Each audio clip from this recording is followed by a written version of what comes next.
Hey everyone, and welcome to another video on graphing equations and functions, this time absolute value functions, so let's do it. Alright, so we've already graphed a whole bunch of different equations and functions, but to date, they've all either been lines or these U-shaped parabolas.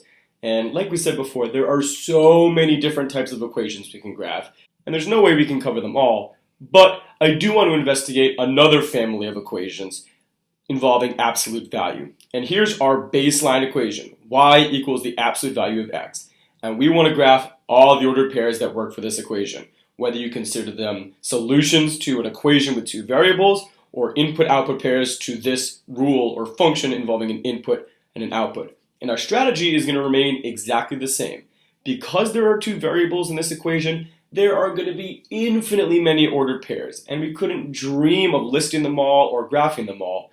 So what we're going to do is we're going to find some ordered pairs, and we'll graph them, and hopefully we can find some sort of pattern, and then extrapolate that pattern to draw a graph, which represents all of the ordered pairs for this equation.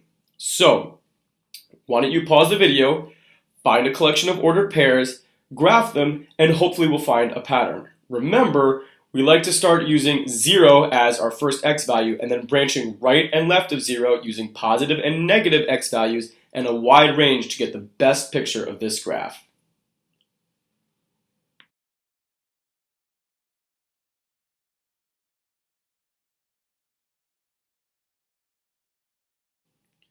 Alright, now that we've graphed these ordered pairs, it kind of looks like we got a V-shaped sort of graph going on.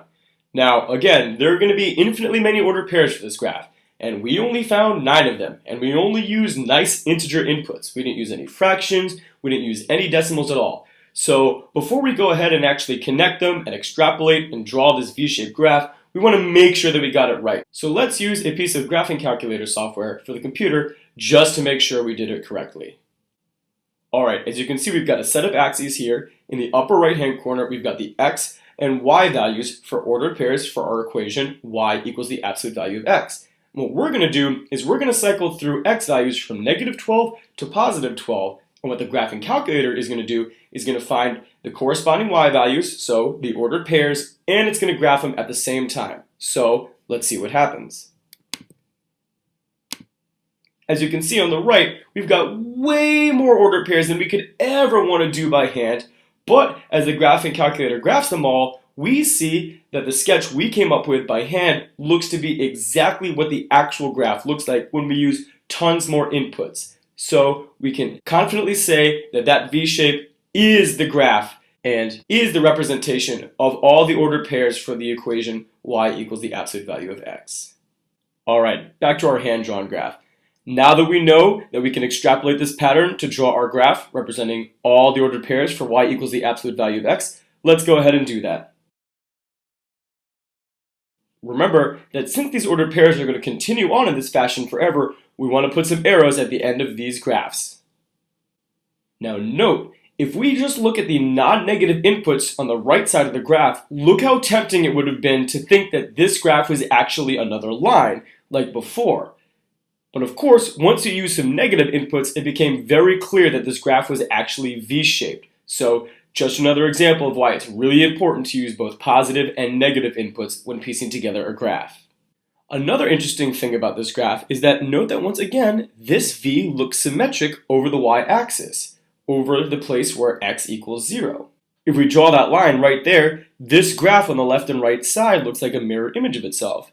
Now, let's think. Why might that be the case? Well, note that when we take the absolute value of a number, or its additive inverse, we get the same thing. For instance, the absolute value of 3 is 3, but the absolute value of negative 3 is 3. The absolute value of 4 is 4, and the absolute value of negative 4 is 4. So, no surprise that we end up with a symmetric graph in this case. Alright, let's try graphing another equation in the family of absolute value graphs. Here we've got y plus 3 equals the absolute value of x. Now of course, the only difference between this equation and our original baseline equation y equals the absolute value of x is that the y has been replaced by a y plus 3. And I wonder, what's the effect going to be on our graph? Now a quick flashback, we had a similar manipulation on one of our graphs in the previous section, where we started with y equals x squared, And by replacing the y with a y plus 4, that shifted the graph down 4 units. Well, let's see what happens in this case. Once again, before finding ordered pairs, it's probably best to put this into y equals form. So we've got y equals the absolute value of x minus 3. Once again, I would center your inputs around x equals 0 and branch to the left and right of there using both positive and negative inputs. So why don't you pause the video, find some ordered pairs, graph those ordered pairs, and if you find a pattern, feel free to connect the ordered pairs, extrapolate, and create your graph representing all the ordered pairs for y equals the absolute value of x minus 3.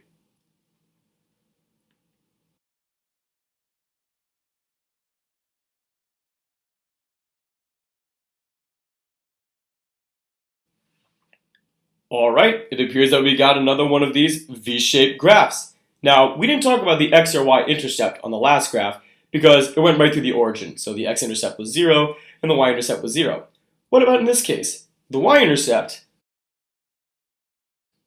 is pretty easy to see from our graph, and it happened to be one of the ordered pairs that we found earlier. It also appears that we have two x-intercepts because our graph hits the x-axis twice, at the point 3, 0 and at the point negative 3, 0. So we'd say our x-intercepts in this case are both negative 3 and positive 3. Once again, we got a graph that is the exact same shape as y equals the absolute value of x, but it appears that this graph has been shifted down 3 units. Now maybe you predicted that before, and using the graphing calculator app again, we can see that replacing the y with a y plus 3 had the effect of shifting our graph down exactly 3 units. Alright, let's do another example. In this one, let's graph all the ordered pairs for the equation y minus 6 equals the absolute value of x. Of course, the only difference between this and our baseline y equals the absolute value of x is that we've replaced the y with a y minus 6. Now, quick flashback, earlier we did a similar manipulation where we replaced the y with a y minus 2, and that had the effect of moving our graph up exactly 2 units. So let's see what happens in this case. Now, why don't you put this into y equals form, please find some ordered pairs, graph those ordered pairs. If you see a pattern, feel free to extrapolate and then extend your graph, find your x and y intercepts, and when you're all done, we'll reconvene.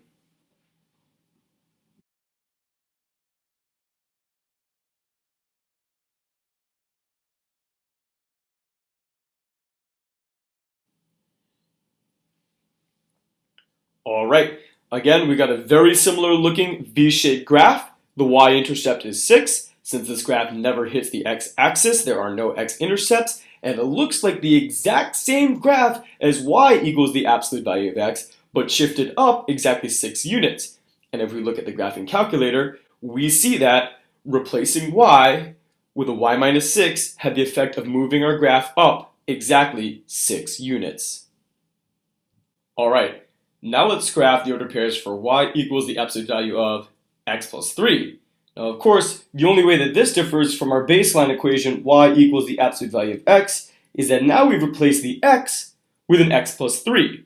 Now, a flashback to before, we had a similar manipulation where replacing the x in the equation with an x plus 7 had the effect of moving our graph to the left 7 units. So, going back to this equation, let's see what happens to the graph as a result of replacing the x with an x plus 3.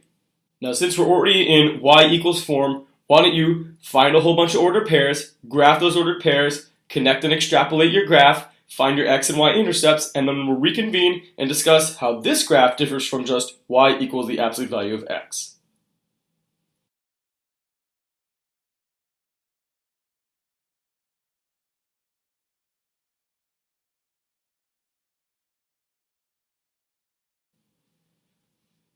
Once again, we get a V-shaped graph.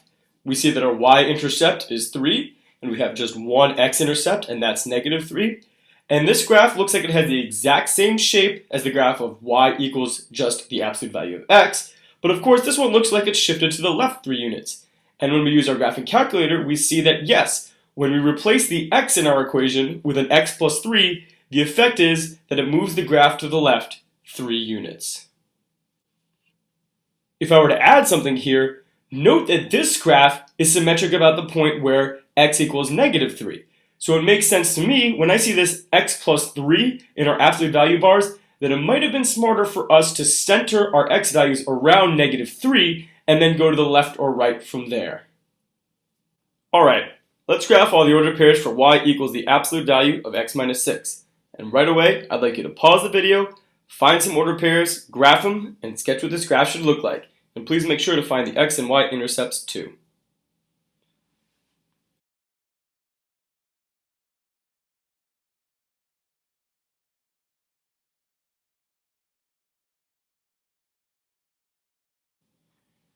And so we see we get another V-shaped graph. The y-intercept is 6, the x-intercept also happens to be 6, and this graph is moved 6 units to the right of our original y equals the absolute value of x graph.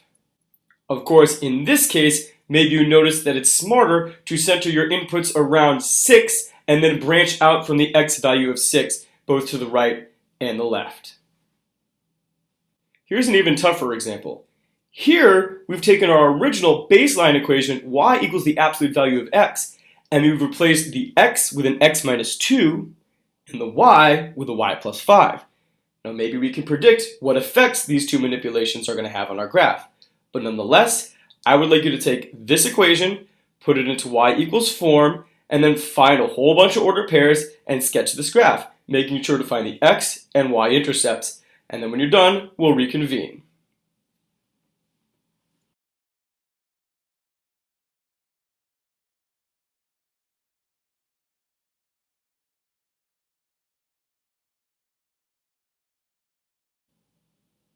Alright, and so we get, again, another V-shaped graph. The y-intercept is negative 3, the x-intercepts are 7 and negative 3. And we can see that replacing the x with an x minus 2 had the effect of moving the graph to the right 2 units, and replacing the y with a y plus 5 had the effect of moving our graph down 5 units. So no different from what we did before. We've just combined replacing x, which moves our graph left and right, with replacing y, which moves our graph up and down. Now, while we just did those manipulations to an absolute value graph, we could do the exact same manipulations to one of the parabolas we did before. Here, if we replace x with x minus 2, it still moves the graph to the right 2 units, and if we replace y with y plus 5, it still moves the graph down 5 units. So those same equation manipulations are going to have the same effects on the graphs no matter what graph you start with. Alright, last example. Here, let's try to graph all the ordered pairs for y minus 7 equals the absolute value of x plus 4. Now compared to our baseline equation, y equals the absolute value of x, we've replaced x with an x plus 4, and we've replaced y with a y minus 7. So I urge you to anticipate what effects these two manipulations on the equation are going to have on the graph. But nonetheless, I'd like you to pause the video, put this equation into y equals form, find a whole bunch of ordered pairs, graph them, sketch your graph, find the intercepts, and then we'll discuss the difference between this graph in black and our original y equals the absolute value of x.